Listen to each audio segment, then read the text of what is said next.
She could feel the light seeping through the haze of her consciousness.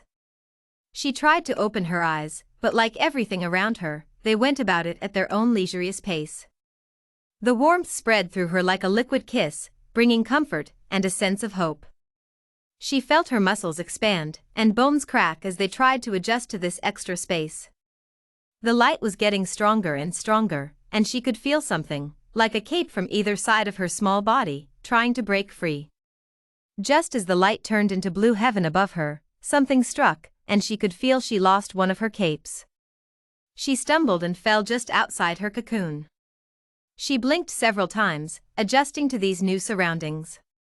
Everywhere she looked there were lush, green trees, swaying slightly in the breeze and brimming with sounds, either from the stir of the wind or from little creatures flying and moving around.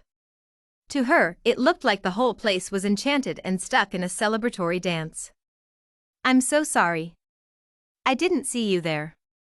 I was just hurrying to bring this flower powder to the hive, and I didn't look where I was going, and then suddenly, you were there."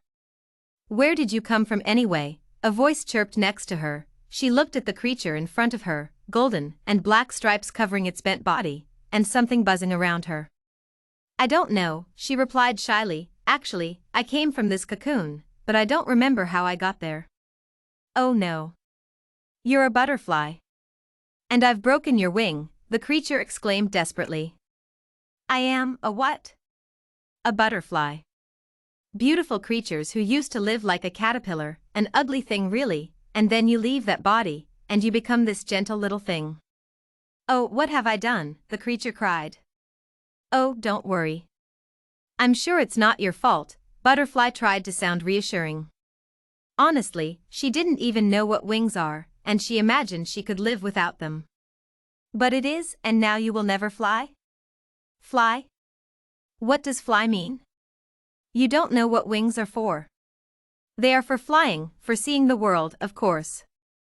"Oh, I understand," the butterfly said, realizing the situation, and suddenly feeling sad. "And just now when nature is awakening. We had the worst winter since the old times. Mother Nature is indeed the most beautiful in this time of the year." "I see," Butterfly said depressingly. "Oh, what should we do? You cannot stay on this branch forever." "Excuse me, but you didn't tell me your name." "Indeed. My name is Sunny Bee.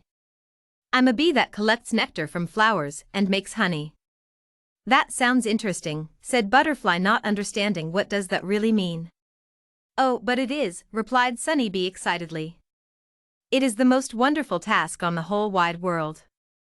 Creating precious honey from flowers is a gift to nature, for all that she brings us." "I understand." It all sounded strange to Butterfly, as she didn't see the purpose for it, but she decided best not to mention it to Sunny Bee. "I have an idea," suddenly exclaimed the bee. "I shall put you on my back, and we will fly together. You will see the world, and I will deliver my honey." "I'm not sure that I can fit on your back," said the butterfly.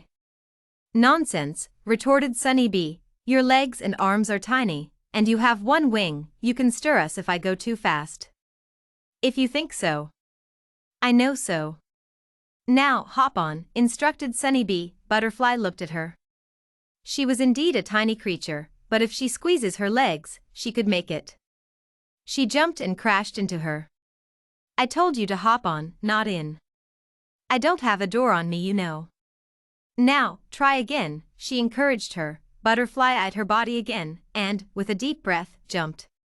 She crouched and tried to catch the back of her neck when Sunny Bee yelled, "Don't pull so hard." She immediately let go and fell with her all body, pressing Sunny Bee to the ground. "If I didn't destroy your wing, I would let you fall on your face. Now, hold on, but remember, not too hard," said Sunny Bee while slowly pushing them both up. She grabbed her bucket filled with nectar and pushed upward.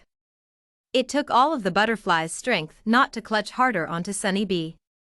The feeling of not standing on your feet and just relying on this creature under her terrified her, so she kept her eyes closed. However, after a while, when she felt that the bee has control, she dared to open one eye. The view took her breath away. Vast fields of yellow, pink, and red flowers stretched out in front of them, using greenery as a base for weaving, and creating a divine work of colorful tapestry. Butterfly felt tears in her eyes, that is how affected she was. But suddenly something passed the, and Sunnybee yelled, "Use your wing, Butter. We need to go right." Now, the butterfly didn't know which was right and which was left, but she assumed she has to do something with her wing. She turned it to one side, when the bee yelled again, "Not to that side, the other." And then she understood, so she turned her wing to the other side, and suddenly they were going, as Butterfly assumed, to the right.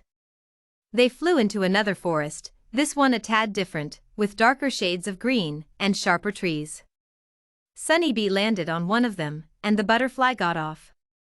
"Well, that was fun," exclaimed Sunnybee. "What was that thing?" asked Butterfly, still shaking from the flight. "Oh, a crow. They sometimes appear, you can avoid them quite easily unless they hit you by accident." The butterfly couldn't believe that the bee is taking all this too lightly, while she was ready to pass out. "Oh, look. This is my home," she said, and pointed to what looked like a roundhouse buzzing. "There must be thousands of bees," thought the butterfly curiously. "Come on. Let's meet my family." "Are you sure? Maybe they won't like me." "Nonsense, they'll love you just like I do." "You do?" asked the butterfly hopingly. "Of course. What, you are my best friend now. I don't let just anybody fly on my beck, you know." Just as they stepped nearer the hive, one group separated and came forward to meet them. "Sunbee, who is this stranger? And why did you bring it here?" "Hello, sister. This is Butter, short for Butterfly. I broke her wing, so I had to show her how to fly," explained hurriedly the bee. "You should have left her then, she won't survive past midnight anyway." The butterfly could feel the tears welling up in her eyes. "What do you mean?" she asked the other bee. "Isn't it obvious? You are a butterfly, born out of the caterpillar. A gift for living such a lowly life. But it comes at a price. You only get to be like that for one day. After, you die," finished the bee matter-of-factly. "I die? What is die?" she asked, fearful of the answer. Sunnybee turned to her then, and she could see her eyes filled with terrors. "That means you are no longer among the living, that you become one with the Mother Nature." It was all too much for the butterfly. She fell to the ground holding her crying face in her hands. "I am cursed," she yelled through tears. Sunnybee suddenly went to her side. "If you are cursed, then we all are. We all go to Mother Nature at some point, Butter. But not now. You can still enjoy your honey, the flowers, and the flying." "What have I got?" "You have me," retorted the bee passionately, "and as long as you allow me to be your friend, we shall make your time here worthwhile." "Do you really mean that?" "Yes, I mean it. Now, get up, wipe away those tears, and let's find another adventure. As long as the day lasts, and I can tell you that one day is long, we shall use it to the fullest." "Are you with me?" asked Sunnybee. "Yes," replied decisively the butterfly.